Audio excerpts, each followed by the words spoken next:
Assalamualaikum warahmatullahi wabarakatuh. Bismillah, alhamdulillah, wa syukuri nikmatillah, la haula wa la quwata illa billahil aliyul azim. Tata hukum bersyariat dapat berubah-ubah sesuai dengan situasi dan kondisinya yang memang benar-benar untuk dapat merubah suatu hal tersebut. Dan beragama tidak dapat dipisahkan dari amalan dunia dan akhirat.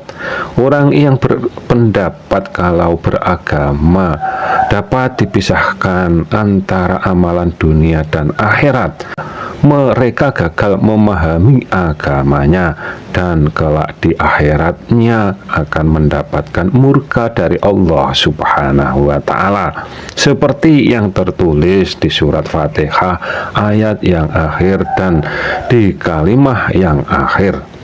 Semua manusia yang beriman, beragamanya apapun, akan mendapatkan jalan yang lurus, seperti yang ada di kalimah Fatihah ayat yang akhir, yang imannya dan syariatnya yang sama dengan yang dilakukan para nabinya di zamannya disebut beragama Islam, yang rusak imannya disebut non-muslim, dalam kurung adanya nama agama yang selain Islam itu setelah tauhidnya rusak atau menyelisihi yang diajarkan para nabinya. Kalau kalian tidak percaya dengan kalimah ini, komen di kolom komentar. Nabi siapa yang agamanya yang selain Islam?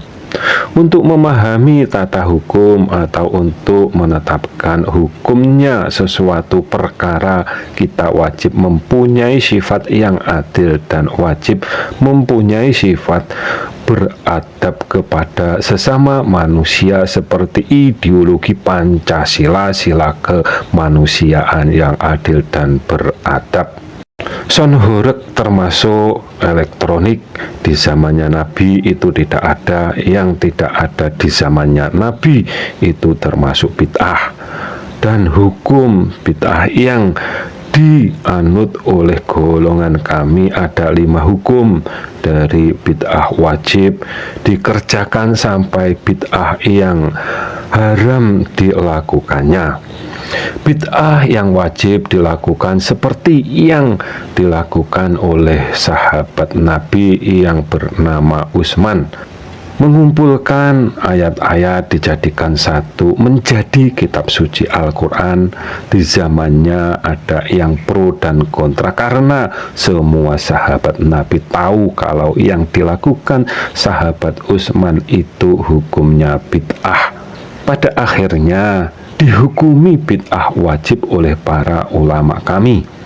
Begitu juga untuk memahami alat dari elektronik apapun jenisnya dengan mempertimbangkan kegunaannya, ada faedahnya atau sebaliknya. Kita hidup di lingkungan harus tahu situasi dan kondisinya tetangga. Kalau tanpa memperhatikan situasi dan kondisinya tetangga, bertetangga akan menjauh dari kata akur karena akan merasa ada yang dirugikan, karena dari salah satunya tidak ada adab kepada sesama manusia. Contohnya di jam-jam istirahat mereka membuat suara yang tidak tepat. Kita beristirahat di sisi lain dalam menghukumi alat elektronik, contohnya seperti HP, juga wajib memperhatikan manfaatnya dan mudaratnya. Sering terlihat postingan yang mengatakan bahwa mengupload kajian dari ustadz dapat mendapatkan amalan jariah. Ustadz yang mempunyai pendapat yang seperti itu tidak salah, akan tetapi untuk mendapatkan amal jariah wajib mempertimbangkan dengan ajarannya Nabi dengan benar dan tepat, karena kita hidup di akhir zaman dan baginda Nabi Muhammad Shallallahu Alaihi Wasallam bersabda, di akhir zaman akan ada ahli fitnah masuk kampung, tidak ada kampung yang terlewatkan, yang artinya dari 73 golongan ada yang menjadi pengikutnya Dajjal.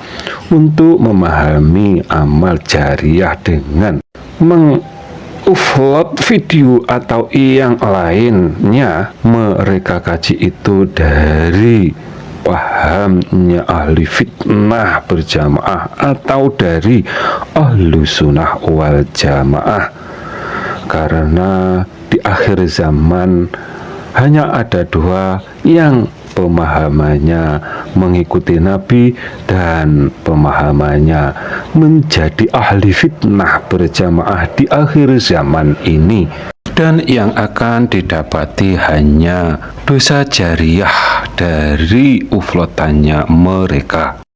Apabila ada kata yang salah, kami mohon maaf. Semoga bermanfaat dunia dan akhirat. Akhirus salam. Wassalamualaikum warahmatullahi wabarakatuh.